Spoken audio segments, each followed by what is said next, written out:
gives you a choice of stream to like page you manage or to your personal page, etc. So it's actually really user friendly. So if you'd like, we're actually live now, apparently. That's how easy it is. Thanks, Zoom. I'm sure I'll screw it up. Yeah. No pressure. I defy user friendly. Well, great. So Andrew's going to make sure that this gets clipped up to Loudoun Museum's page. In the meantime, I want to welcome all of our viewers to the latest installment of History on Tap.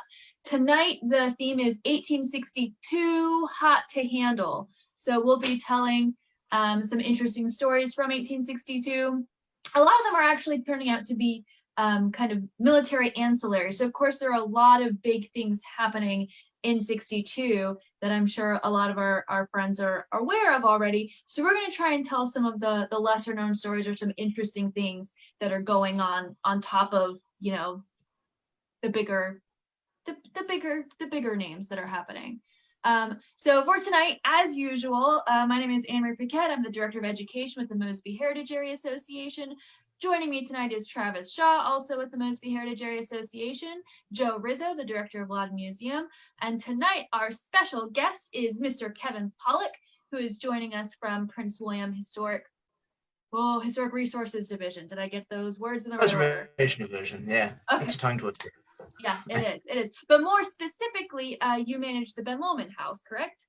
Yes, that's correct. And Bristow Station Battlefield. And that is actually going to also be the subject of a chat that we're going to have with Kevin tomorrow afternoon. So if you want more of Kevin, which I'm sure you do, you can. We'll see how people feel at the end of this. Yeah, that's true. I mean, that's up to you, Kevin. You sell it. Pressure's on. Yeah. It's the litmus test for this. That's right. So let's go around and, per usual, talk a little about what we are going to be chatting about tonight, and also your beverage that you have. So Travis, why don't you go first? Yeah, I think I'm leading things off tonight. I'm going to be talking a little bit about Confederate conscription. You know, that's the first time really in American history that a draft is instituted, widespread, and it causes a lot of issues in our area specifically. So I'll be talking about how the draft affected people in the area. And tonight I am drinking the Summer Shandy from Mount Defiance Cidery. It's a shandy made out of hard cider and lemonade. Very, very good. Perfect for a warm summer day. I also want to point out Mount Defiance, located in Middleburg, is giving away free hand sanitizer that they're making in their distillery. So buy some cider. They also make rum, they make absinthe, they make all kinds of liquor there, and get some hand sanitizer. Good Wash call. your hands. What about you, Joe? I am going to talk about a couple examples from Loudoun County of self-emancipation in the early parts of 1862, and some of the earlier policies that were put in place before what people typically think of, which is the Emancipation Proclamation. And what I am drinking is from Barnhouse Brewery in northern Leesburg. It's called the Cutthroat Common. It's a really good lager, and a good spot too, especially for this topic of 1862. That brewery is right by White's Ford, of course, and several times throughout the war, but particularly in 1862 with the Confederate Army crossing the Potomac River. So Barnhouse Brewery is right by White's Ford Park. Awesome. Kevin, what about you? So tonight I'll be talking about a couple of stories of Union Army interactions with Confederate sympathizing civilians in Loudoun and Fauquier County, and a little bit in Prince William County as well, and the interactions that those two had. I'm drinking something not from Virginia tonight, but from Maryland, Hagerstown, the Antietam Brewery, their Otto's Orchard Raspberry Ale, and just for Joe, I have it in the Buffalo Bills stein to show off my colors. The schedule just came out. We got some primetime games tonight. That's right. Oh, do we? I haven't even seen it yet. Yeah, it came out. It's coming out right now. I got to check it out after this. I feel like the Bills are more popular on History on Tap than in any other group that I've ever been a part of. I'm not gonna lie. It's a weird phenomenon. No one circles the wagons like the I believe it. So I am going to also be talking about some emancipation topics, specifically the set that down for a second. So talk with my hands. Specifically talking about the Emancipation in 1862, on April 16th of 1862, in which enslavers are actually going to be compensated. And I'm going to talk a little bit, I'm going to dig down into that a little bit to talk about a few of the specific individuals who were impacted by that act, and potentially their ties to the heritage area. Ooh, setting the stage there. And tonight I am drinking Best Days, and it's from Crooked Run here in Leesburg.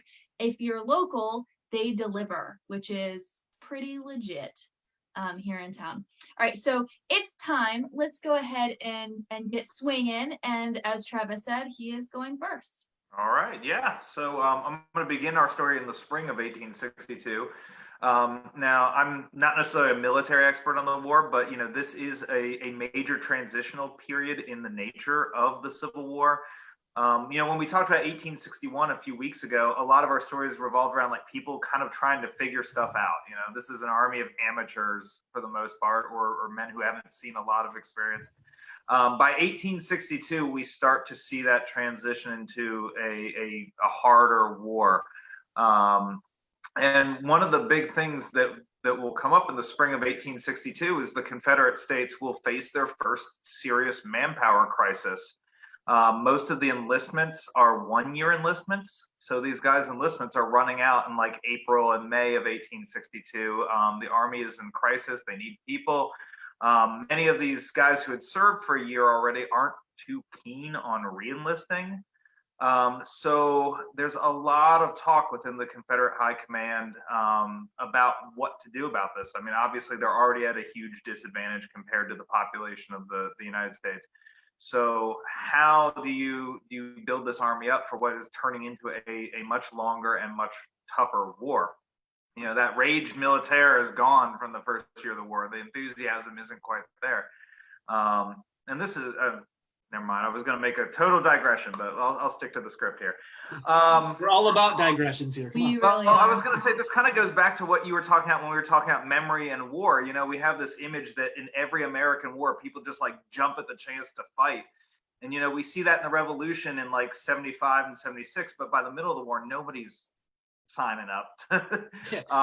World War II, there's a huge bump in enlistments after Pearl Harbor, but in 1942, they're starting to draft people, in huge numbers to serve. So this is what we're talking about in 62.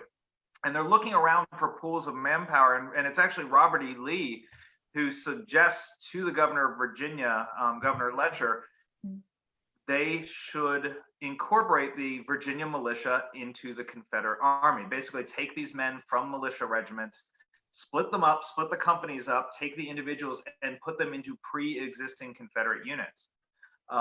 It's a very controversial decision at the time, but Governor Letcher does issue an executive order in early March stating just that. Now, in effect, this is really a draft.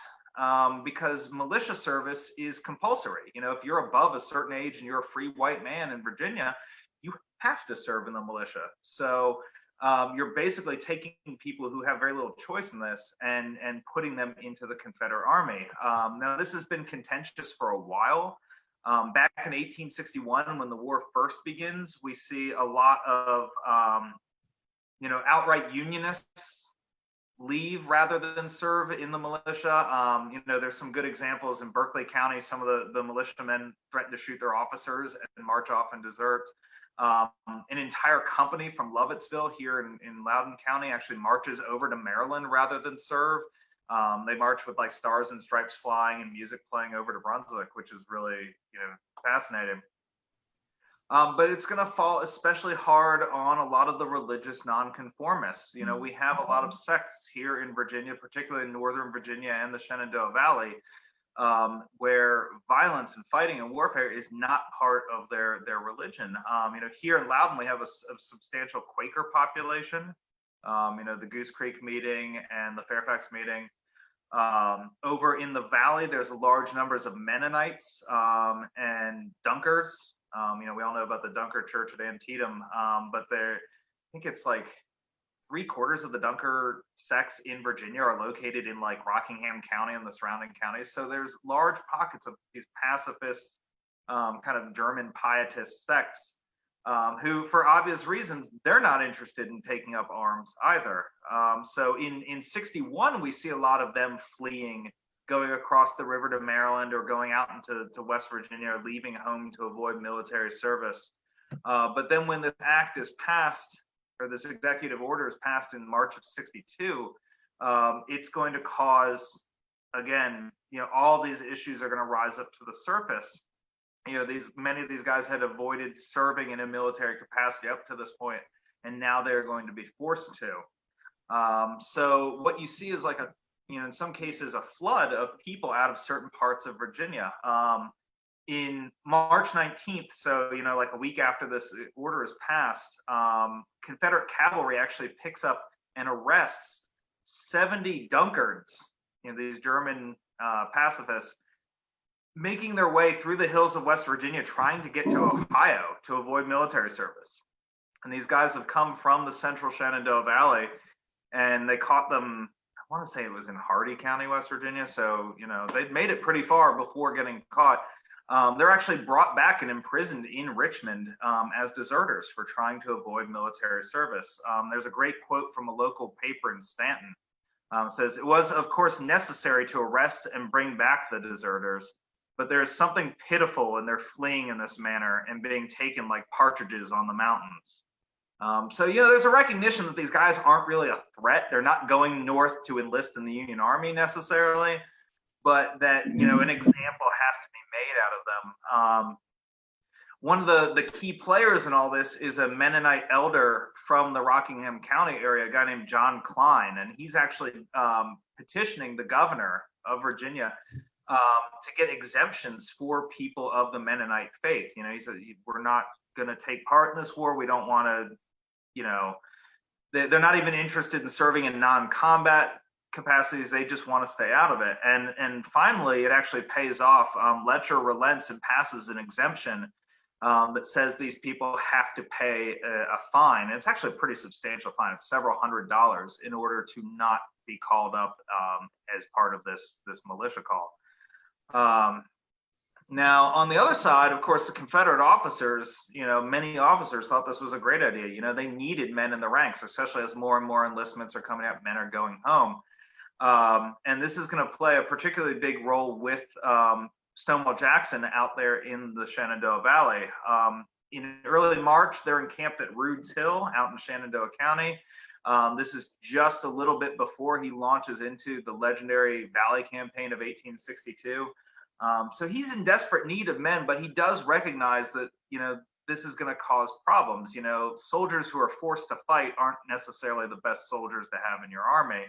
And he also, one of the objections he brings up is in breaking up these militia companies, you're taking guys who were officers in their militia company and all of a sudden making them privates in the Confederate Army. So, he's like, this is going to cause some serious dissension in the ranks. And it turns out Jackson was absolutely right. About a week or so after the law is passed, he's actually writing saying, like, nobody's coming in. Only Augusta County's militia and Shenandoah County's militia have come in. None of the other Valley counties have sent men to me. Ouch. Yeah. I wouldn't want to be a soldier under either. What's that? I wouldn't want to be a soldier under Jackson either. Yeah. Hot take. So one of the most conspicuous absences in all this, though, is Rockingham County. And again, I said this has the highest concentration of these pacifist groups and Unionists. There's a surprising number of Unionists there as well. So, actually one soldier in Jackson's army writes about how embarrassed he is. He says, we're looking for the Rockingham militia, but they're like a dog's tail. They're always behind.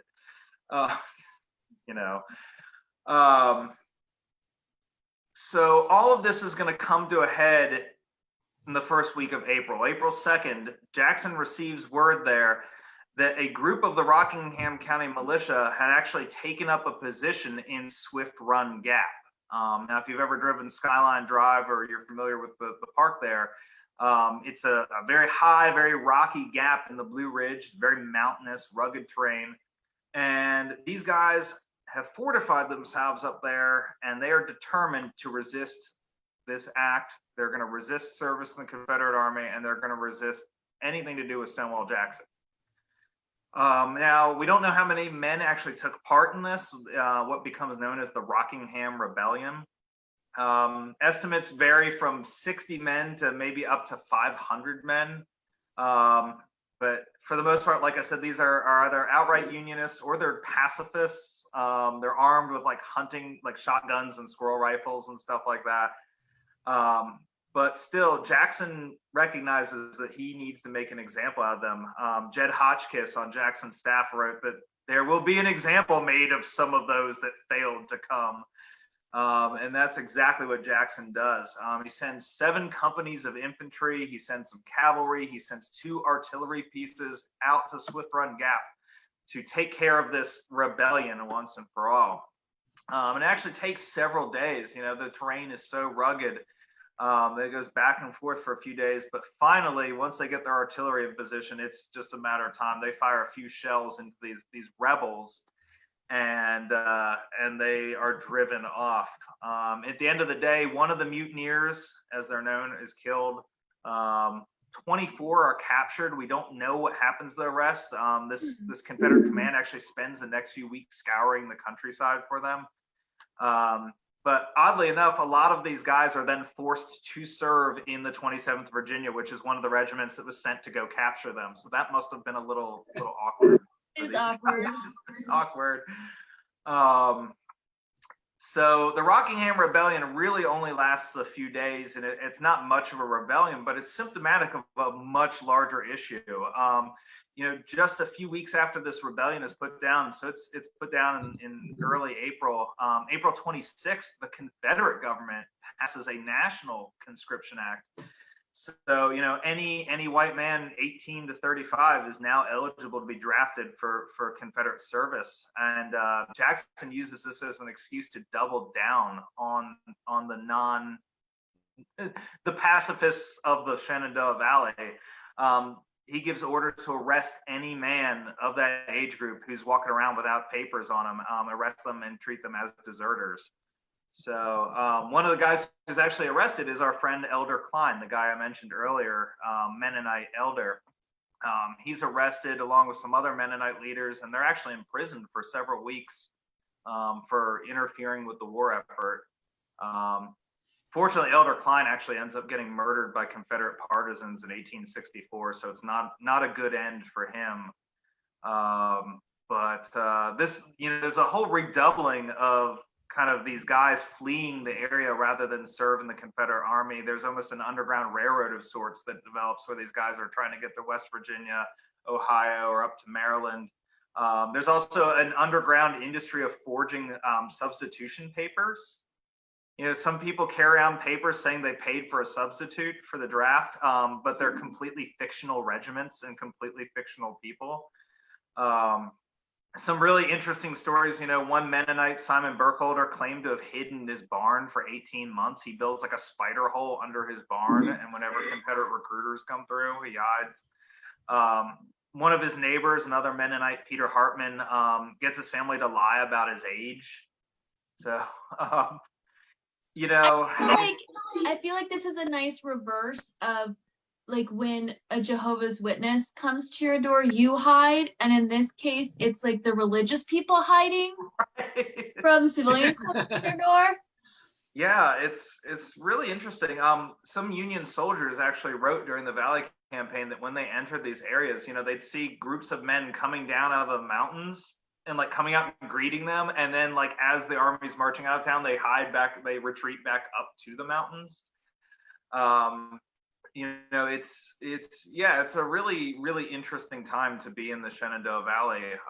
You know, just kind of anecdotally, in my research on Virginians who fled to Maryland to serve in the Union Army, I actually found a few sets of brothers from this area who all end up in like Maryland or in Harper's Ferry around this time, and some of them end up enlisting. So Yeah, it's a contentious issue. I mean, obviously, we're more familiar with the draft riots that happened in New York in 1863 and other places in the North. But you know, it's important to remember the Confederacy had just as much problems instituting a draft. You know, for a government that's founded on the principle of states' rights, a lot of state governors had huge issues with the idea of national conscription. A lot of individuals had a lot of problems with this. There's a lot of resentment later on in the year. In October, they pass an amendment to the draft bill that says if you own 20 slaves, you're exempt from the draft. So, you know, rich man's war, poor man's fight definitely becomes a rallying cry for a lot of these guys. So, you know, in the end, it probably did more good than harm to the Confederate cause. There's no way they would have been able to fight the way they did in 1862 and 63 without this draft. But in the short term, you know, it caused a lot of unrest out in our area. It's a story I don't think a lot of people know about. Yeah, and it's further proof too that the Confederacy is not united in any year of the war. There is differing opinions about states' rights and national. I mean, in a lot of ways, the Confederate government is much more stronger national government than the United States is. They do a lot of national takeovers of industry. They are the first to do a lot of, you know, federal type legislation. And you're right. I mean, militias being used for national armies, conscription acts, taxation that happens. There's a lot of bickering and internal frustration, both from a legal standpoint and, as you mentioned, a religious one, where there's people who aren't buying into the war. And it's not just here in Virginia.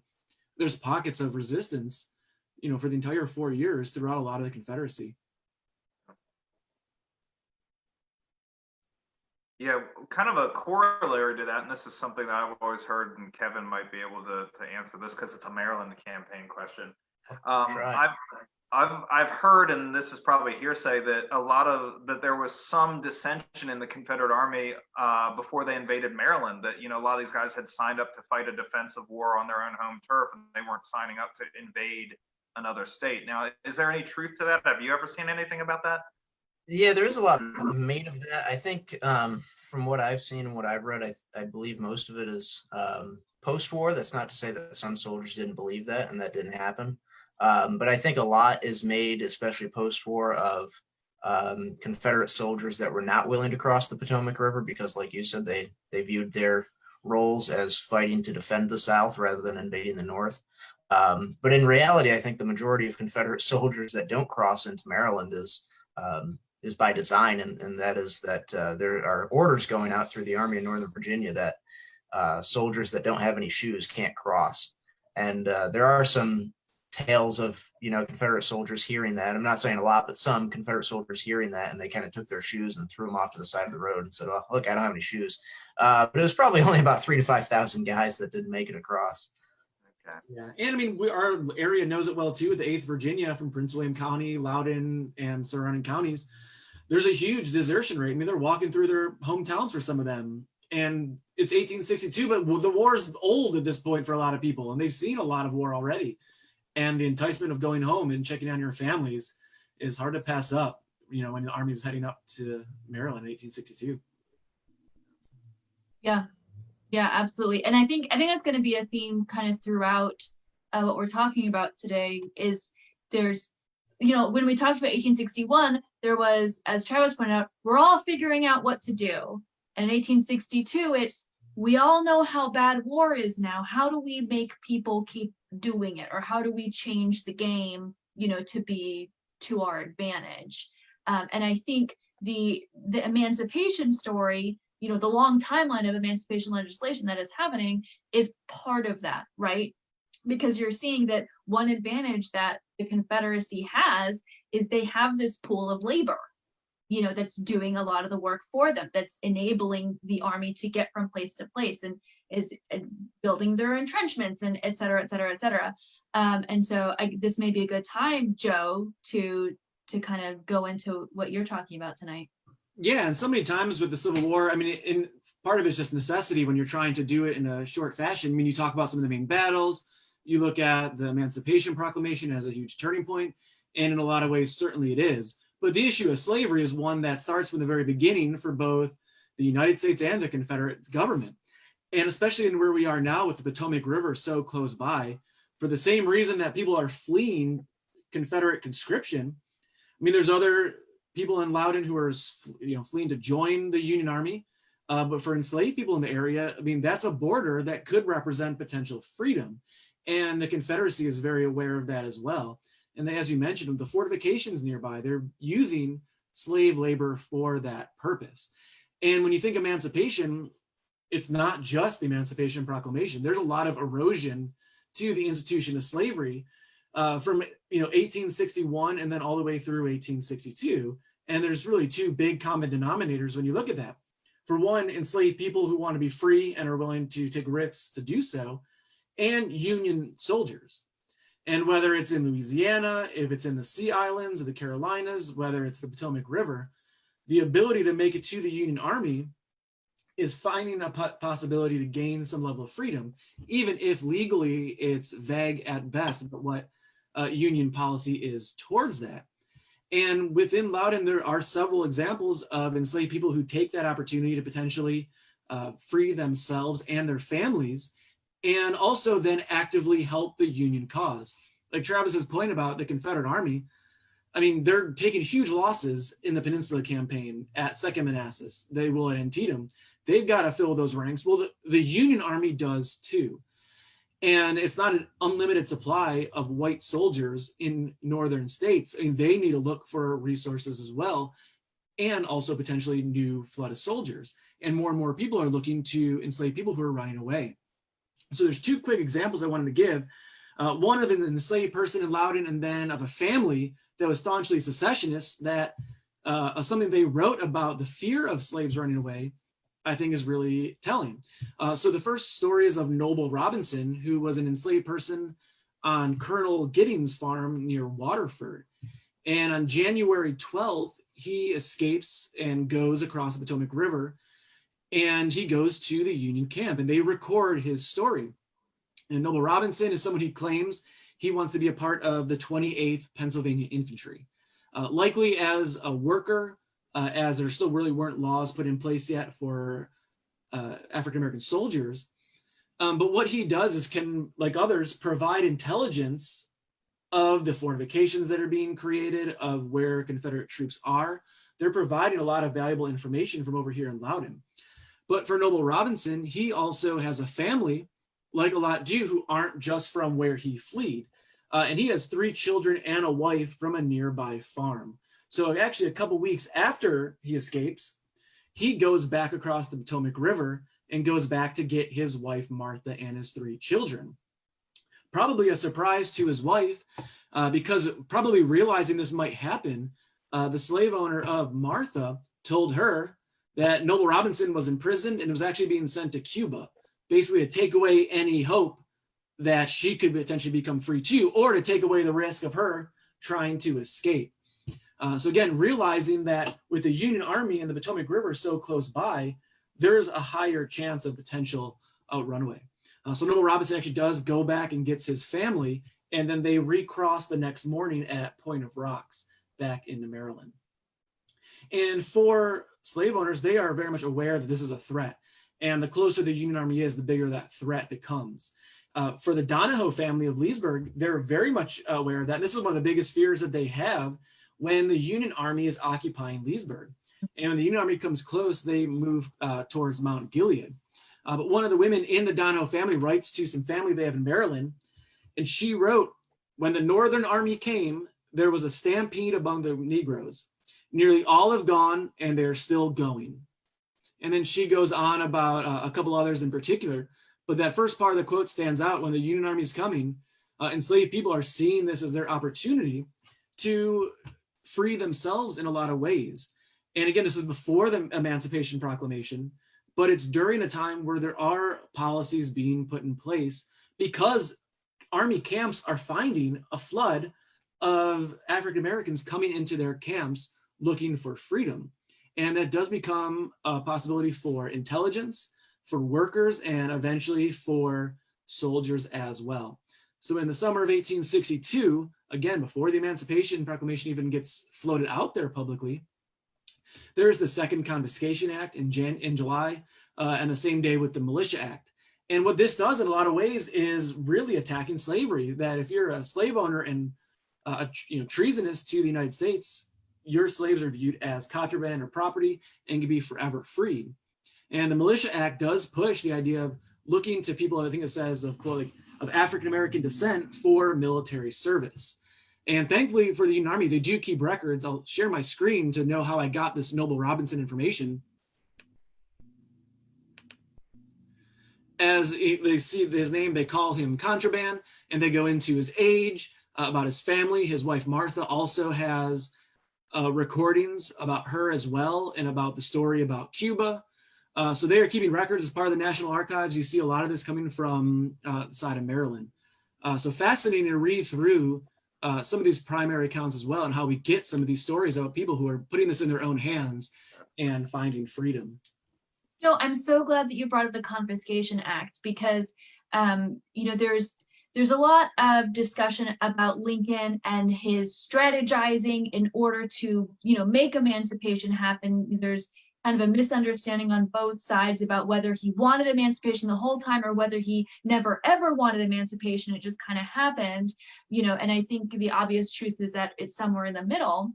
And one of in my mind, the most interesting things about the Confiscation Act, the Second Confiscation Act comes out in July. Well, in mid-May, we already know that David Hunter is down in the Southern Department, and he has said that slaves coming to those troops, that they are freed. But Lincoln walks that back when he hears that Hunter has said that. And he says, well, that's not the case, even though for all intents and purposes it was, because of the First Confiscation Act, So that was kind of in one way taken out of Lincoln's hands, but then put right back in the game by Lincoln himself, making it official with the Second Confiscation Act. He does something similar with John Fremont too, right? I think yes. Fremont does the same thing. Yeah. And Benjamin Butler as well. I mean, all across the war, it's not just in Virginia. And it's funny, Rob Orson wrote basically chirping Kevin about McClellan being slow. McClellan's not just slow militarily, he's also slow in terms of seeing the war need to be fought in a harder way, where he's of the mind that it's still property that needs to be returned. But that's not the norm, and it's not what Lincoln really is happy to see. Absolutely. There's a lot of other generals throughout the entire United States who are really forcing the issue, along with enslaved people running away. Weirdly enough, Lincoln is against the Second Confiscation Act. He thinks it's probably impractical and unconstitutional. And in his mind, at that same time in July, he's looking to do the Emancipation Proclamation. So not against the idea of capitalizing on this, to erode as a military strategy a forced labor that the Confederate Army is using, but also finding ranks within that. But really, from a technical term, he sees that as not as beneficial for his idea, which is the Emancipation Proclamation. Yes, and from my understanding, he's also grappling with the idea. The Second Confiscation Act, one of the most practical things that it does is it actually enables these individuals, these formerly enslaved people, to be employed by the U.S. government, right? Before they had been occupying this neutral zone where, they were doing odd jobs, they were probably getting paid or fed, but it was not organized, it was not officially sanctioned. And now you actually have the U.S. government legally and technically employing the thousands, of these individuals, which I think, like you said, is one of the things that made Lincoln nervous. Is I don't think that wasn't exactly what he wanted out of the situation. Yeah, I mean, it's the whole issue. We could go off on tangents the whole time. It's just fascinating, like going back all the way to our 1861 conversation when I talked about the Joint Committee. And again, I think the Republicans on that Joint Committee get sometimes fairly, but a lot of times unfairly treated in terms of how we view them. I mean, they're pushing for these things early on, realizing that this has to be a war that goes beyond just this idea that they're fought on battlefields and that property needs to be restored back to civilians in the Confederacy. I mean, they're viewing this as policies that should be going on, and then the sooner they get to it, the sooner this war can be won. Mm-hmm. And again, Lincoln sees that. He's waffling on a political sense about when the right time to do so. Well, William Seward is also concerned about the timing of it. But it's enslaved people who are really forcing the issue. And I think on the ground is so much different than politics in Washington. where on the ground this issue is being forced and there's policies in place well before the Emancipation Proclamation. You have troops that are being raised in other parts in the deeper South before these acts go in place too. As it's really, again, the Union Army being there and offering potential freedom, but then people willing to run away, fight for their freedom, literally and figuratively. You are 100% correct. And that actually kind of bridges over into something that I was going to talk about, which was the Compensated Emancipation Act in April 16th of 62. And this is interesting to me because this act was only in Washington, D.C., and it was the first time that the federal government emancipated a group of enslaved peoples, right? Until now, it's been state governments, it's been other groups. But because, of course, Washington, D.C. doesn't have a state government, right? All of a sudden, federal politics is going to use Washington, D.C. as kind of a petri dish. And so D.C. is the only place where you're going to see compensation for emancipation, even though earlier that spring, earlier in the kind of winter to springtime of 62, Lincoln had invited the leaders of the border states to the White House and said, hey, I'm thinking about trotting out this compensated emancipation. If you guys think about it, if you're on board, this would be a great way to stick it to the Confederacy, right? That we're all in this together, that you're not going to leave us, right? You know, kind of a thing. He's trying to do some politicking and not just shove emancipation into states that don't want it. So April 16th, he's able to pass the Compensated Emancipation Act. And what it functionally does is it ends slavery in Washington, D.C. This wasn't the first time the idea of emancipation had been floated out for the district. In fact, Lincoln, as a congressman, had introduced legislation in 1848, to do the same thing. So it's not a surprise that there are people trying to get emancipation passed in D.C. But now we see it actually functionally happening. And so the compensation comes in where if you are a person who owns slaves, if you're an enslaver, you can go to the commission, a commission of 3 people, and say, these are the individuals that I owned. Here's their name, physical description. I vow that I did not take up arms or abet anyone in the Confederacy. And if you sign all those papers, get all that done, you could receive up to $300 per enslaved person that you owned. Now, the enslaved people themselves, there is no promise of compensation. There is a pot of money, about $100,000 set aside, that if those individuals promise to leave the United States and emigrate to Haiti or Liberia, they can get $100. But that is the only remuneration that is offered to enslaved people. And you see, once it's enacted in April of 62, a good about 3,000 enslaved peoples are freed because of this. One of the interesting things is not all of the enslaved people are claimed by their former owners. So again, you have to go and claim your enslaved person in order to get the money for them. So a few months after the act, a second measure is added to it that says if the slaveholder does not petition, the formerly enslaved can go and petition the commission to get their freedom papers. I don't think they actually get the money, but they can go and offer testimony, which they couldn't do before, in order to get their freedom papers and be confirmed as free. So a couple of interesting things are happening here, in which you have first the onus put on the white population of DC, and then responsibility and legal rights, being shifted onto the formerly enslaved people, who can now come and witness for themselves what their condition had been. So, and there are a lot of these have been published by civilwardc.org. They've been transcribed, so you can go through and read through a lot of these proceedings of a person presents themselves and says that they either owned X, Y, and Z individuals or were owned by X or Y individual. They attest to where they were on April 16th of 1862 when the act was passed, et cetera, et cetera.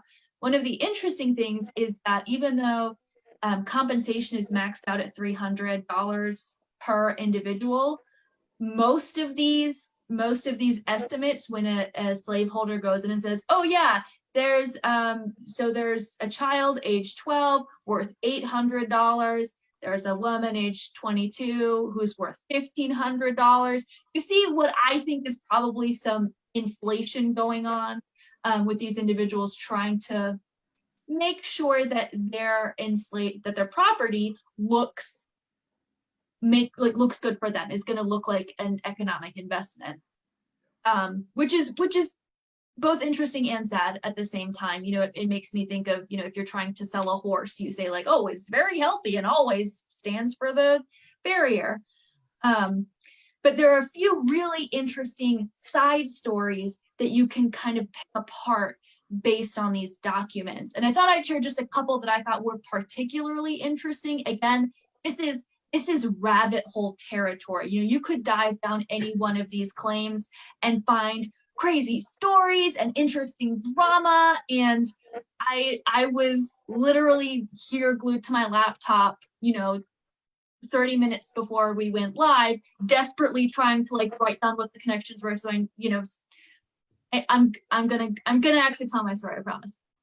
So one of the interesting stories that I found was about the Sisters of the Visitation, who have been in DC for over 100 and close to 200 years now, I guess it would be. So like 1820s maybe. Yeah, that they actually. It's been a long time.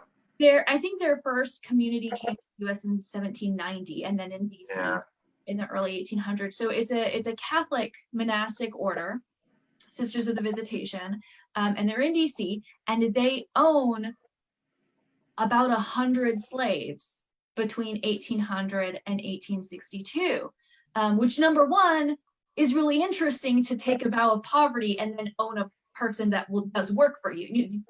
Interesting. And I have a sister who's a religious sister, so I'm not here to rag on religious communities, but I just found that fascinating.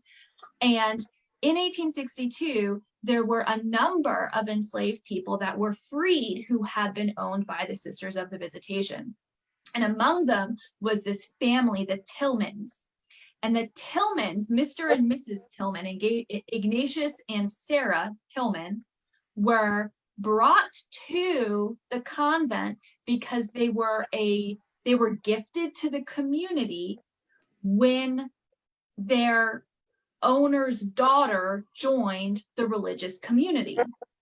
So they were given as a parcel. And here's another fascinating part, though, is this individual who had owned Ignatius and Sally, he was Notley Young, who owned a portion of Washington, D.C. that is now like where the tidal basin is. Tidal Basin, the Anthem, all of that used to be his plantation. So we have individuals who were born on the National Mall, basically, enslaved on the National Mall, basically, moved a few blocks away, right, and were enslaved there for many years, and then earned freedom in 1862 because of this act.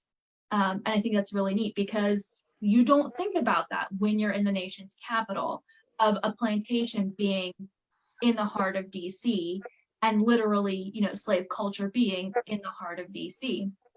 So that was one fascinating story I found.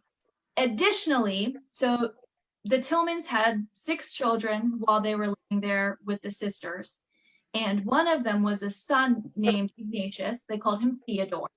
At age 13, he ran away to join the Navy, the U.S. Navy. So before 1862, 1861, he runs away and joins the Navy. Yeah, to the Navy. And he is there. That's for you, Jim. I hope you're watching. Yeah, I hope Jim Little's watching. Captain. So he runs away. Again, he's 13 years old. He runs away to join the Navy, you know, for several years. But then there are two other young men living there at the Sisters of the Visitation at their convent, in their complex. And they also, after being by this emancipation, are going to also join up. One joins the Navy and another joins the 23rd U.S. Colored Troops.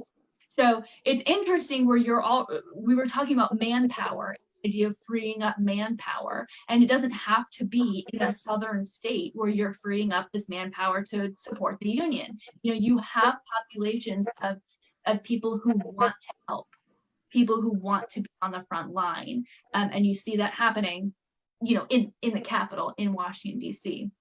And the second little story that I have to tell, I hope I'm not taking up too much time, is there's a dispute, there's kind of a custody dispute about these enslaved individuals. There's Jane Fauntleroy, Sarah Williams, and Cynthia Williams. And they were the property of Charles Hume, who had worked in Alexandria for a time, and had died, and had actually died in service to the Confederacy. But somehow that doesn't come up in the dispute, because remember, you have to be loyal to the U.S. if you're going to file for compensation. So that part is left out, that Charles Hume was shot by the Potomac Home Brigade. We're just gonna not talk about that. I know. Travis will talk all day. We need to talk about that at some point. Okay, we'll dig in. So Charles Hume is killed by the Potomac Home Brigade. And so his wife now owns their enslaved workers, including Jane, Sarah, and Cynthia.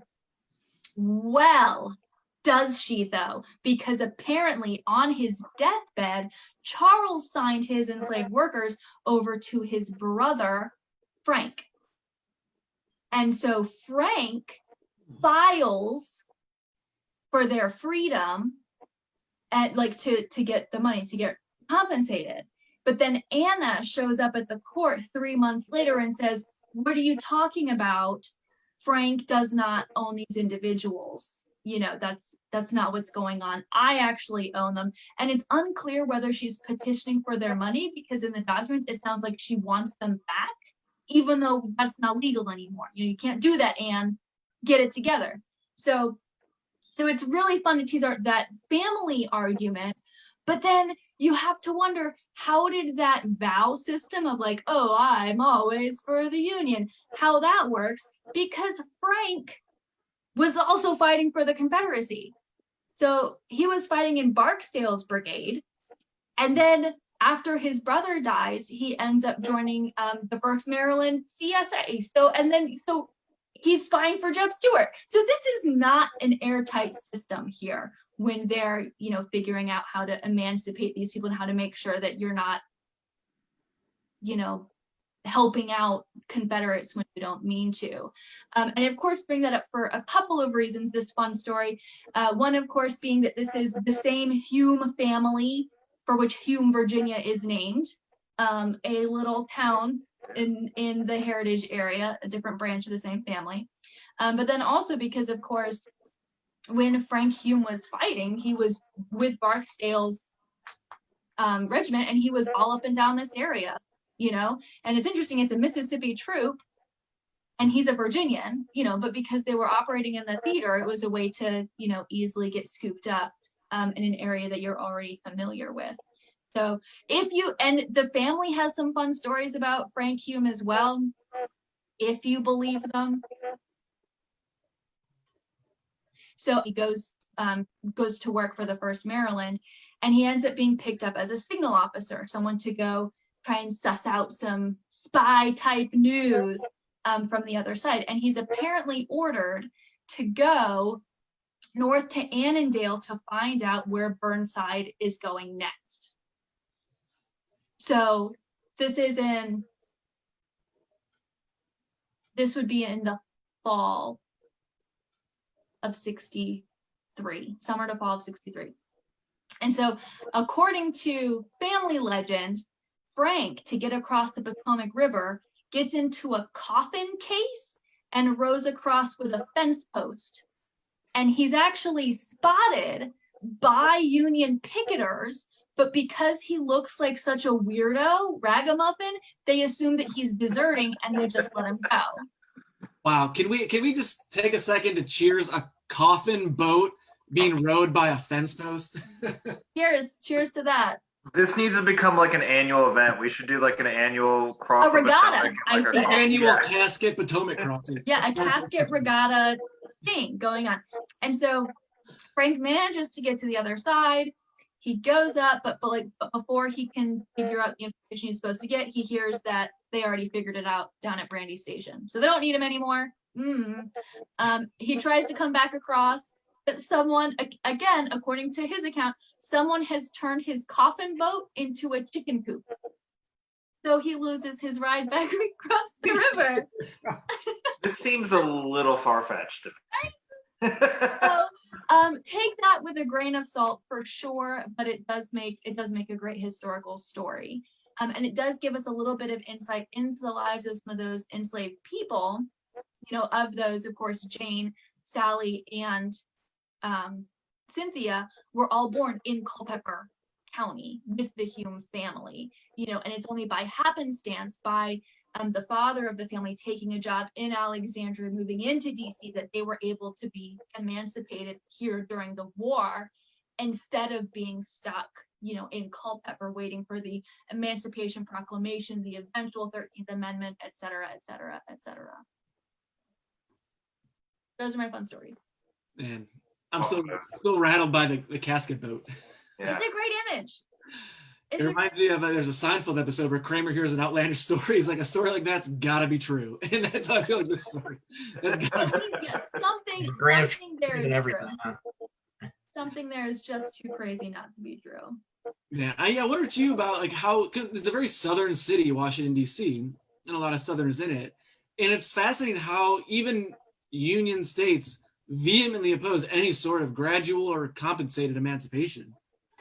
Yeah, and that's something you see kind of coming up in these records and these petitions to the commission, because there are, as you would expect, there are a number that have references to, this owner is from Virginia. These slaves were brought here from Virginia before 1861, which is like the cutoff. And you also wonder, and I don't know that there has been extensive documentation on this, but how many people left DC? How many took their enslaved workers out of DC to avoid this scenario, to avoid this act? But I would imagine that anybody in DC by April of 1862 was going to be there. Like they would have left at the outbreak of the war if they were really too concerned about the war, the capital of the United States, and, the status of their enslaved workers. Yeah, absolutely. And again, if you have any questions about emancipation or any of the particular stories, let us know. I know we answered a couple just on our own, but we did have a question. Kevin, you might be able to help us a bit on this too, because I don't know the particulars of it. Someone asked about how many, specifically in Loudoun, how many men are fighting for the Confederacy. And basically the question is trying to get at how many are fighting for the Confederacy, how many join Union groups like the Loudoun Rangers, and how many really tried to not fight at all. I don't know any numbers offhand. I mean, the question's right on the nail in terms of like there really are three groups: those who support the Confederacy, those who don't and want to fight for the Union and join regiments to fight for the Union. But as like Travis mentioned, with the different religious sects in the county, there's also a lot of people who don't want to fight for either. I don't have any percentages that I can offhand, but I don't know if either of you three do. Yeah, I always say, civil arithmetic is obviously an inexact science. You'll find plenty of different numbers, but I think you have to assume that there's more Confederates that come out of Loudoun County than Federals. For sure. Oh yeah. Oh yeah. Obviously, secession vote is 1,626 in favor of secession, 726 against. But exactly what those numbers are difficult. Obviously you can trace a couple of different units back to Loudoun County. Obviously, a lot of Mosby's Rangers is made up of Loudouners that will join locally. White's Comanches, 35th Virginia. Obviously, the 8th Virginia is, I think, the poster child, if you will, for Loudoun County Confederate soldiers.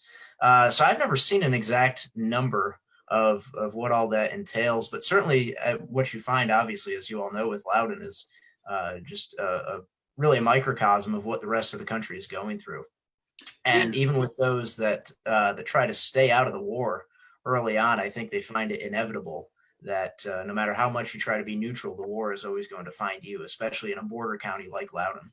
Yeah, and to jump on Kevin's point too, the numbers will of course also change depending on what time during the war. You know, as Travis is pointing out, people sign up in big numbers at first, but then by drips and drabs, they either are going to leave the Army or they're going to sign up with different units. You know, Mosby's Rangers by the end of the war is a lot made up of veterans of other units, you know, who are coming home and rejoining up. I'd say it's easily in the low thousands, but it would be hard to say more specifically than that because they're spread out among a few different units. Yeah, I mean, a lot of this research is just now kind of being done. You know, I mean, obviously the vast majority of Loudoners fight for the Confederate Army. Kevin Grigsby, though, has done a great study on U.S. colored troops from Loudoun. He's identified a ton of individuals who served in U.S. CT regiments or in the Navy. I think it was 20. Wait, I don't want to misspeak because I think it may have been 20 or so that served in USCT, but then there were more who served in state regiments, the 54th and 55th Massachusetts, you know. And then there's also, you know, Kevin mentioned the Loudoun Rangers. You know, the majority of those men are from Loudoun, but there's a lot from like Jefferson County. There's some from, you know, Maryland. And, you know, a lot of my research, I don't want to get too much into this, is on Virginians who went and signed up in Maryland units. So you look at muster rolls, you know, specifically I look at the Potomac Home Brigade. In all 3 infantry and 1 cavalry regiments of the Potomac Home Brigade, 10% of them are Virginians. And a number of them, I think like around 50 or so, come from Loudoun County. Some come from the Valley. Some come from kind of that panhandle of West Virginia. Yeah. So those are the hard ones to figure out because they're not all in one clump. You know, it's not like the 8th where they're all from the same neighborhoods together. These guys traveled pretty far, and there's certainly other Maryland regiments that have large numbers of Virginians as well. Yeah. The 3rd Maryland Infantry has whole companies of Virginians in it. 3rd Maryland Cavalry is made up largely of Confederate deserters from all over the South. So there's I don't think the research really hasn't been done. So if anybody out there is looking for their, you know, to do their PhD and wants to steal a ton of my research, I'm happy to give it to you. So. Well, I was going to say, I mean, in quarantine, obviously, Travis, you've done a lot of great research with the Potomac Home Brigade, but now with a lot of compiled service records digitized, I think, you know, people can really start narrowing in right from the comfort of their couch on just how many soldiers we're talking about that signed up from different counties, especially these border counties where you have soldiers that go both north and south. Yeah. So I think whoever asked that question just volunteered themselves to find out for us. Yeah, they need to report back. Yeah, I mean, it's certainly a double-edged sword too, because you've got people from Maryland who are going south and serving in Virginia regiments, so like they don't get counted as Marylanders. They're like, you know, so it's right. And you've got weirdos like Frank Hume, who was born in Culpeper and joins up with the Mississippi unit. You know, like right. Yeah. I think. Yeah, I mean, I've identified South Carolinians in the Potomac Home Brigade. What are you doing here? Why are you in Maryland? And why are you fighting for the Union? I don't know. I think one thing that's absolutely true as well, though, and sometimes we'll think border states that are more divided on the votes for secession, or even ones like this where you have some people who are strong unionists, is that they're wishy-washy. But I think what we often attest in some of the stories we've told, like you get some of those passionate people. It's just divided on where those passions lie. But it's not just like ambivalence being like, whatever. Like, no, you have like people who are willing to kill their neighbors over this issue, and it's or their brothers. And it's more passionate maybe than even, you know, in the deep South where they're not having this kind of thing. I mean, right. You know, yeah, it really strikes me if you're from like Minnesota or Maine or whatever, or if you're from Mississippi or Alabama, this is a much easier issue. You know, if you're from Northern Virginia or the Shenandoah Valley, or if you're from modern West Virginia, it's a much, much tougher issue. Yes, if you're in Mississippi, you don't have the option to march your militia north holding the Star Spangled Banner, right? You don't have that option. Yeah. But yeah, civilians obviously play a huge role in this. I mean, we can again talk about some of the military engagements, but for Loudoun and Northern Virginia, Prince William County, in Warren, all these areas, I mean, the civilians are this is a day-to-day thing for them. There's changing hands in every year, but especially 1862. And Kevin, you got some information about civilian. Great segue. Right? Yeah. Thank you, Joe. Just kind of, listening to the dialogue that's been going on, I think 1862 is very much a critical year, not just in the Civil War, but in American history overall. And 1861 is what it is, but it's really kind of setting the table for what's going to come later on. In 1862, you really start to see the full weight of what this war between North and South is going to become. And one of the things that I always find fascinating is it's really not until 1862 that you see large penetrations of Union soldiers and Union armies into the Confederacy itself. Of course, that starts out west in February with Forts Henry and Donaldson, and basically the Confederate abandonment of a line running along the Kentucky-Tennessee border, and essentially opening up the whole state of Tennessee to federal soldiers. Of course, then you have the Army of the Potomac down in the Virginia Peninsula that's going to be interacting with Virginia civilians and both enslaved and slave owners. And just whites that are there living on the peninsula. In Loudoun County, some of my favorite stories, and of course, as we've already talked about, Loudoun is a great study ground, if you will, about the experiences of civilians and soldiers, because there's so many armies moving through here. It's nicknamed the Highway of the Armies, for obvious reasons, with constant invasions of both Union invasions of the Confederacy and Confederate invasions of the United States going through Loudoun County or just outside of it. And that all starts in late February of 62 with John Gary, colonel of the 28th Pennsylvania, who we've already discussed. Gary is just a fascinating guy, an abolitionist. He was the former mayor of San Francisco. Then he became territorial governor of Kansas. Huge, burly guy, something like 260 pounds, 6 feet 4 inches tall. I mean, a real big guy for his time period. And I don't have a picture of him handy, but you look at a picture of his beard and it just looks like you could have a nest of birds living inside of that thing. But when Gary first comes across, beginning in late February, of course, he comes into the area of Lovettsville. There you go. We've got a picture of John. Yeah. The beard fits the man. I've held this picture next to me for years, saying someday someone's going to want to see John Gary. There it is. That's creepy, Joe. TMI. Yeah, we don't talk about him too much, but there he is. And I think one of the more incredible stories is you just have, before you really get battles that take place in Loudoun County, you can see civilians already starting to turn on each other. Because immediately one of the first targets of Gary's men when they come into Loudoun County is the farmstead of George Ritchie, outside of Lovettsville, really in the Taylorstown area around Catoctin Creek. And Ritchie, word had been spread to the Union camps there in Harper's Ferry that Ritchie had gone to the Balls Bluff battlefield in the aftermath, and according to the accounts had kicked several Union soldiers to death in the aftermath of the battle. Now, whether or not that's an exaggeration or not, who knows, but nonetheless, Ritchie will find himself in a Harper's Ferry jail in a matter of just a few days of Gary's men coming into Loudoun County. Now, then, of course, they make their... Oh, go ahead, Travis. I was going to say, I don't want to interrupt, but Gary has a history with Loudoun County, though, doesn't he, before the war? Yes, yeah, thank you for reminding me of that. He was head of the Potomac Iron Works company right there along the river.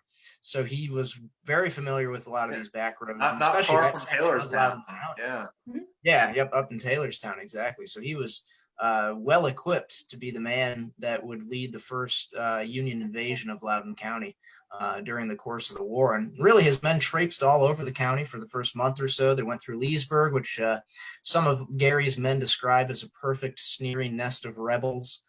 Came into Middleburg, which they found to be about roughly the same kind of situation.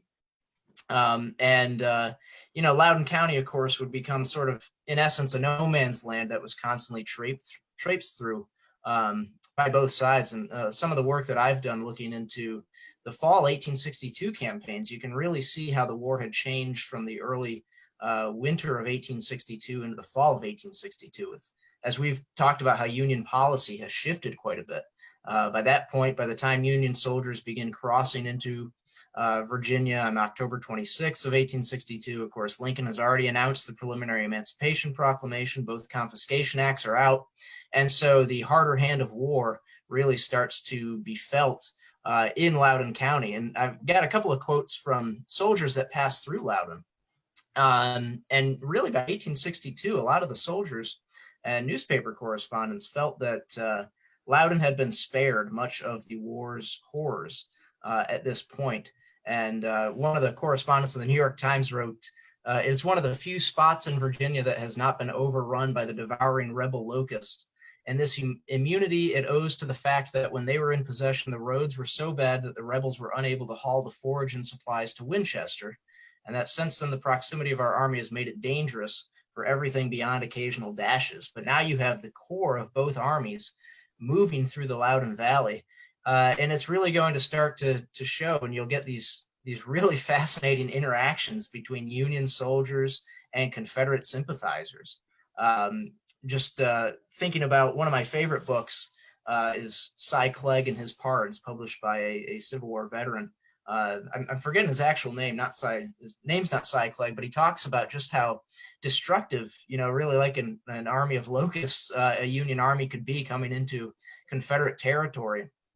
And the federal government was certainly aware of the fact that they couldn't just take everything, that these people still had to live and make a living. They weren't waging a total war on the population of the Confederacy. But Cy Clegg, and there's a great story talking about that as these men were told to camp on these farmsteads of Northern Virginia, they were told they could only take the top rail of a fence for their firewood. And so the men would come in and they would take the top rail of the fence and they would burn it up that night, and then they march on, move on the next day. And the men coming in behind them were told the same thing, that they could only take the top rail of the fence, which of course is now the second rail down from the top. And so slowly these fences just start to disappear all of a sudden. And of course you'll have a refugee crisis that really develops because of this. You'll have, as we've talked about, slaves fleeing to Union lines for freedom. And then you'll also have Southern civilians fleeing further south to get away from this Union horde of locusts, certainly as they would have viewed it. But there's so many great stories. I mean, pretty much every Union soldier that writes about coming through Loudoun County and Fauquier County talks about these interactions with Southern civilians. And Major Keenan of the 8th Pennsylvania Cavalry went to a place that's familiar to all of us, and I'm sure to many Loudoun scholars, Oak Hill, James Monroe's Oak Hill, which is a fascinating, wonderfully privately owned historic site in Loudoun County right there along Route 15. But the Union Cavalry arrived there, and several women that were living there at Oak Hill, unfortunately their names aren't identified, but they happened to be flying the Bonnie Blue flag, a symbol of secession in the Confederacy. And Union soldiers came up to these women, and they subsequently had a bit of a verbal altercation with them, if you will, took the flag back to their camps. But again, Union soldiers, or Loudoun County is not just a microcosm of North versus South, but it's a microcosm where you can see the progression of the Union war effort and how it is going to be dealing with Southern civilians throughout the war. So it's just a really interesting dynamic, and a lot of Union soldiers and Confederate sympathizers will record their experiences and what they thought about each other. And sometimes, a lot of times, actually, they told each other how they felt about each other. And it wasn't pretty. Oh yeah, one of my favorite stories from this era, and Kevin, you reminded me, is Catherine Brown keeps a diary in Middleburg during the war, and in '62, when Gary's troops are coming down and kind of sweeping across, she hosts a contingent of these Yankees for supper one day, and they come knocking on her door, and they quasi ask, they're like, can we have dinner? We're gonna have dinner here. And so she writes in her diary that at this point they're early enough in the war that Middleburg has not been occupied territory. And so she writes in her diary that she doesn't know if she can say no. Like this is still, until recently we were all on the same team, and now we're enemies, and I don't know what the rules of engagement are between civilians and troops. So they've already come and cleaned out, her cold storage. They've taken a bunch of her hams. Now they're asking for dinner, for supper there. And so she agrees and buys some time, and then she quickly arranges for them the least pleasant meal she can come up with, right? So it's like cold cabbage and milk, and she turns all the lamps off when they come inside to eat, and she makes them eat in the dark with serving spoons, and she and her girlfriends are there with them, like doing sewing projects and giving them the stink eye the whole time, which is one of my personal favorite stories because it's one of those examples of Southern hospitality, you know, like whether you get what you ask for. You get cabbage and the stink eye. Yeah, cabbage and the stink eye. It's a classic dish. Bless their hearts, as they say in the South. It's hilarious to see, like, especially with women, like the interaction between soldiers where they're sometimes fawning over the soldiers, sometimes like, what are these guys doing here? And then sometimes negative reaction, like Shank Evans hates the people of Leesburg when he's here and Loudoun. Like, it's just hilarious to see the very extremes that sometimes civilians and soldiers talk about each other. And I think there's a story from every town in the South of women refusing to walk under an American flag. And then some private or other in every one of these cities starts carrying around an American flag to chase down these like herd women, you know, around the streets who are trying to avoid it. Yeah, and when Gary's Federals come into Leesburg, the women of Leesburg won't even walk on the same side of the street as the Federal soldiers, and they turn their backs to them, and they won't even acknowledge that these invaders are there. So it's quite funny just to see how these independent women now reacted to, and the men that were left behind as well, reacted to the Federals coming into their county. But again, going to that microcosm just a few miles away in a town like Waterford or at Goose Creek, where you have these Quaker populations, they're greedy. When Gary's troops enter Lovettsville and they raise the American flag there, and like the whole town comes out and the band's playing and everyone's cheering, it's the opposite reaction. You know, even though Lovettsville is only a few miles from Leesburg, it's such a radically different view on the war. Very different culture. It really had to be, citizens had to be treated almost on a case-by-case basis. Yeah. Even obviously there are individual citizens on farms outside of Lovettsville and Waterford that were Confederate sympathizers. And so I feel Union soldiers, while they had to have the hard hand of war, they really had to treat some citizens with a velvet glove as well, wondering... you look at the Potterfield family of Lovettsville, one of the most divided families. On one hand, you've got Luther Potterfield, who's like hardcore unionist and, involved with a bunch of stuff with the Loudoun Rangers and so forth. But then his brother is a Confederate officer, or his nephew? Someone in his immediate family is serving in the Confederate Army. Or Waterford, the Snoots brothers. Absolutely. Two brothers, one serving in White's Comanches, one in the Loudoun Rangers. I think if we're talking about our area in 1862, that's really gets to the heart of the story is, it's not black and white. There are not clear-cut lines in any of these communities. Yeah, it's fascinating thinking about, again, I think I brought up 1861 when we talked about that a few weeks ago. Like, in some cases, it's like guys in Maine fighting guys from Mississippi. Like, they don't know anyone from those states. They've never experienced like those, like, completely two different worlds. You might as well. Not always the case, though. I mean, sometimes it really is brother versus brother and family versus family. And so I've just got a question too. So Kevin, like, again, like, down in Prince William County, of course, there's not a lot of big battles in Loudoun, but in Prince William, of course, there is. There's a couple. Yeah, I mean, things happen there. I've heard of something happening in Prince William County. Yeah, and like we brought up ideas of emancipation. You've mentioned the idea of hard war. We brought up civilians treatment. We brought up battles. Of course, you've got someone like John Pope in what's called the Army of Virginia and fighting there too. And I'm just trying to think, like, about putting some of these policies in place where there's complete flops in terms of the policies, and not even sometimes because of policies, but because you don't get battlefield victories to back it up. Kevin, have you come across much about John Pope and some of the ideas that are sound, but then look like failures because he finds failure at the battlefield?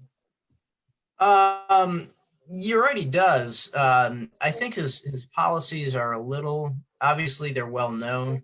Robert E. Lee obviously comments on them, very well known, calling Pope a miscreant for what he's done with his orders, just a sampling of which are if a railroad is destroyed or telegraph wires are cut, that every citizen within a several mile radius of where that event occurred would be basically impressed by the Union Army to fix that, the rail line or the telegraph line.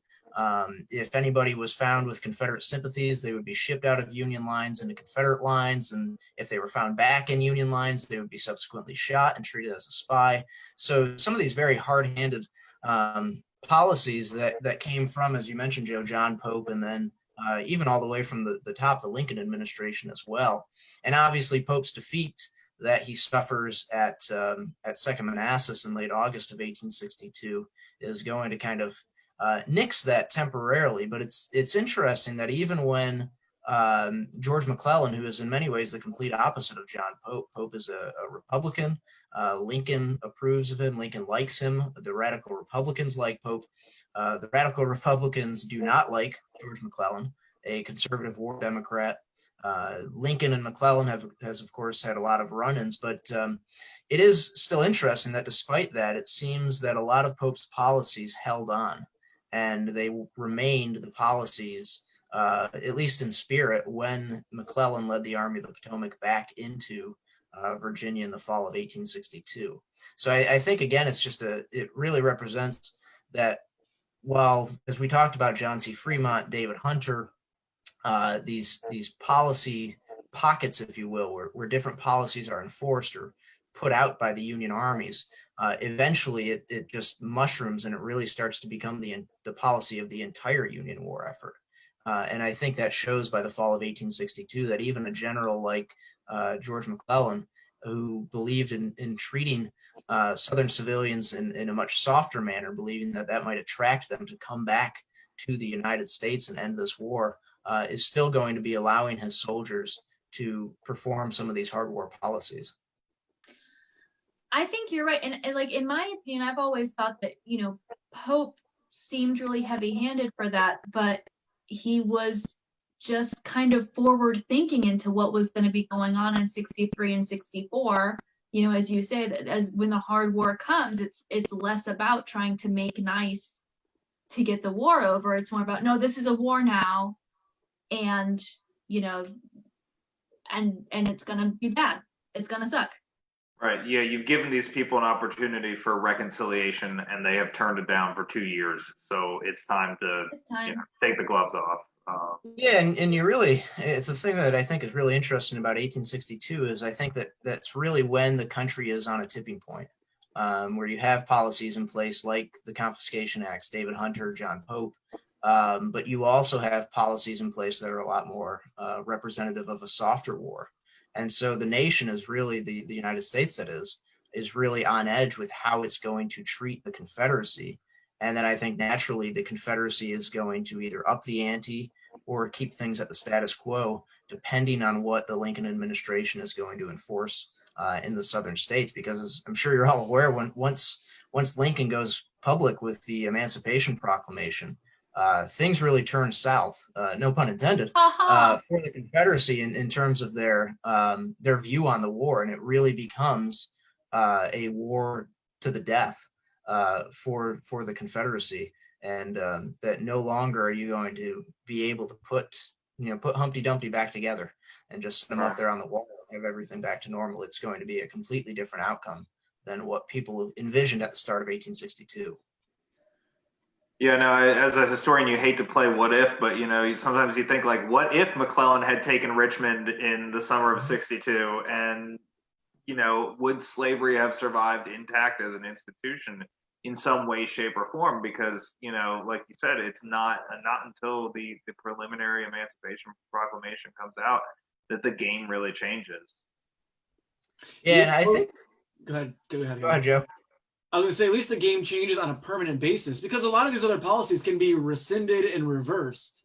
Right. You're not going to do that really with the Emancipation Proclamation, or be able to. And like, McClellan is 7 miles from Richmond in early summer of 1862. I mean, he's the greatest general in American history, potentially, if Joe Johnson doesn't get wounded at Seven Pines. I mean, it's just, I'm certainly no McClellan fan, but I do defend him in some ways, in some unfair treatment, where he was miles away from being an American hero, deservedly or not, and slavery would have continued on beyond 1862 then and beyond the war, because it's not like the American Revolution where you can give up Philadelphia and the revolution continues. Richmond falls in 1862. The war is not continuing. And I feel very certain of that they're not going to be able to move the capital. It's just a different war from the revolution. And it's just fascinating, again, of a what if kind of thing, how differently we would view people, and the end of slavery in America had things end up differently that summer. And yeah, I think. Go ahead. Go ahead. Go ahead. I was going to say real quick with 62 again. It's just this year of so many ups and downs for both the Union Army and the Confederacy. And you brought up, of course, Joe Johnston's wounding and just how much that changed the picture. I mean, you think Edwin Stanton, Secretary of War, has shut down Union recruiting offices by that point. Newspapers across the North are saying that the war is going to be done by the 4th of July. And because McClellan, they anticipate, is going to capture Richmond. But within 90 days of that, the war being 7 miles outside of Richmond, Lee has taken the war to about 20 miles outside of Washington, D.C. And it's just an incredible military turnaround. And again, it shows you just, how much things can change on a dime. And yeah, really you've got a Confederate army out west plunging its way up towards Perryville in Kentucky. You've got the Confederate Army advancing on all fronts within, like you said, within 90 days of that. And then, by the fall, it's back to on the defensive. So. And I think that's really a good point. So we've seen all of this change throughout 62 of, the Union getting the upper hand and the Confederacy, pummeling it back. And so by the time the dawn of 1863, the war has to find its characterization, for lack of a better term. And, with the Emancipation Proclamation comes this different cause for the Union, that it's still about preserving the Union, but all of a sudden now it can also be about freedom, and that does a couple of things. It I think in a philosophical kind of way, it knocks the Southerners on their toes of like, what does this mean now? Defeat means something different. Yeah. Now that they can't just acquiesce, but it also means something different from the North, where we've seen all of these Union commanders coming in from New England, many of whom are personally abolitionists, who were already, pro-freedom, pro-emancipating the contraband that comes into their camps, and gives it's kind of a different war, the terms are different, the strategies are different. And I think Kevin made a really good point that the stakes are much higher with emancipation for the Confederacy than they are for the Union. Like you said, all of a sudden it becomes a war to the death, because if they lose, it's not just status quo. It is, we lose the most valuable property that we own. Yes, but I think the Confederacy was already kind of there, though. This wasn't going to be a war where you lose a few key geographic points and then surrender and are over. I think Lee in the South, they were ready for this already to be a war of attrition. This was going to have to be a reconquering of the South, I think, already. But I could be wrong. You guys can disagree with me. No. I mean, Joe did say that he thought if they took Richmond, that would be it. I'm not. I don't see the support. The Confederate Army was on the offensive and in traditional Army forces, because I don't think the Confederate, people in the South would not have supported a guerrilla war at that point. And I think if the Richmond fell, the support was already starting to crumble throughout parts of the Confederacy. That with you lose Richmond, I don't see how they can keep support enough to really keep much resistance going. And I think that gets to the some of the brilliance, if you will, really, of Robert E. Lee, that he was aware of the numbers game. And Travis, jumping off what you said at the beginning with the Conscription Act, I don't have the numbers offhand, but I believe at one point, actually, the Confederate Army slightly outnumbers the Union Army overall on the board, and it's because of that conscription. And I think from there on, Robert E. Lee, Jefferson Davis, and the rest of the Confederate High Command, a lot of them do recognize that it's just a matter of time now, that they only have a certain window of time to accomplish their war aims before this thing's going to really turn against them to a point where they can't win. And kind of building on that, though, I think people lose sight of the horrendous casualties incurred by Lee. I mean, when you look at when Lee takes command on the peninsula in the 7 days, he is just throwing men at McClellan's army. Now, strategically, it ends up becoming a huge success because he knows McClellan is going to reel from that. But when you look at the numbers game, he is bleeding his army white there, and he's going to do it again. We think of Chancellorsville, 1863, as Lee's greatest victory, but he still loses a third of his army. Yeah. He takes these huge risks that just the numbers aren't going to be there in the long run. Like you said, he's looking for that knockout blow. Hey, Grant was the butcher. And that's where that for 64. We'll talk about that in 64. I was just going to defending the toll that the war is starting to take, not just on society, but on frontline soldiers, and then of course that trickles over into the home front of civilians losing their loved ones on the battlefield. And I'm forgetting the numbers. Obviously, I'm a historian, not a mathematician, so numbers don't stick well into my mind. But the 3-month period between the 7 days and the end of the Maryland campaign is the second bloodiest 3-month period of the Civil War, only behind the Overland campaign to Petersburg. And it's really only by about 5,000 less casualties. That's worse than the Chancellorsville to Gettysburg window. Yeah, it's remarkable because we think of 64 as the meat grinder, but 62 is brutal. I mean, Second Manassas is a slugfest. Lee loses more troops than McClellan does on the peninsula, or I should say during the 7 days campaign. Yeah, I mean, people always, again, trash McClellan for never wanting to fight. Well, for a guy that doesn't want to fight, he's in massive battles. And, they take huge casualties for the Union Army. In 1862 is horrific in terms of the casualties they take.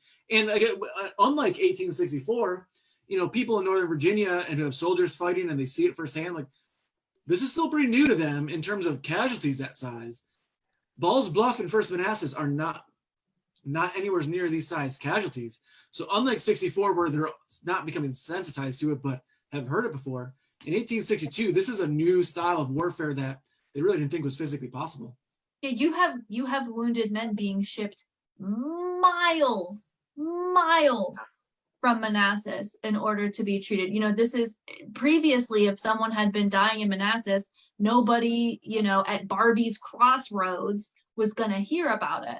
But you have even a crossroads town with 5 buildings in it, is now hosting wounded soldiers. It's immersive in a horrifying way that I don't think, definitely not these Virginians, I don't think anybody was ready for it. You can't be ready for something like that.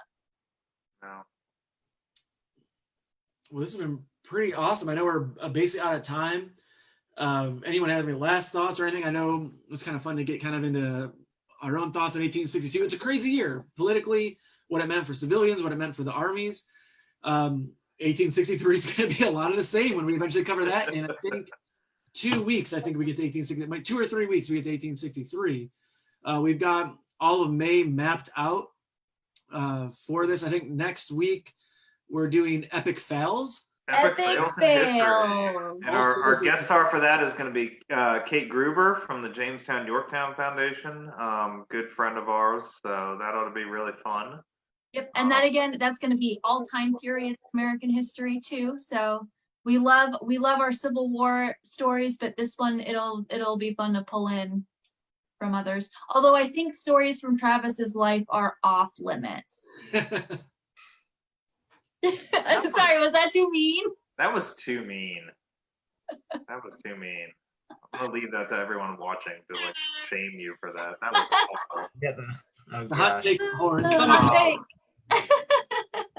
Yeah, I managed to avoid talking about the Revolutionary War tonight, so that's a plus. I was your influence. I was gonna, when we talked about emancipation as a military, yeah, close. Dunmore, but talk about some Dunmore. That'll be some other time. Like next week, because Anything it was kind of a failure. Oh yeah. That's debatable. We'll talk about that. I mean, I'm just talking about people dying of smallpox on an island. That sucks. Okay, but yes, so join us next week for Epic Fails. Also join Mosby Heritage Area Association tomorrow at 5 to see more of Kevin Pawlak and talk about the Ben Lomond House. And then I know Loudoun Museum also has a lot of digital offerings as well. Visit their website. You can donate, you can join. You can also donate and join Mosby Heritage Area. Any last send-offs? So I'll be talking with the American Battlefield Trust people on Sunday night about some Revolutionary War history, so tune in there. Kevin, what do you guys got anything cool going on? Just follow us on social media. We've got plenty of posts going on every week. Our YouTube page as well. Subscribe to our YouTube page. It's just Prince William Historic Preservation Division, and we've got plenty of content going up every day. Awesome. Great. Thanks, everybody. We will see you soon.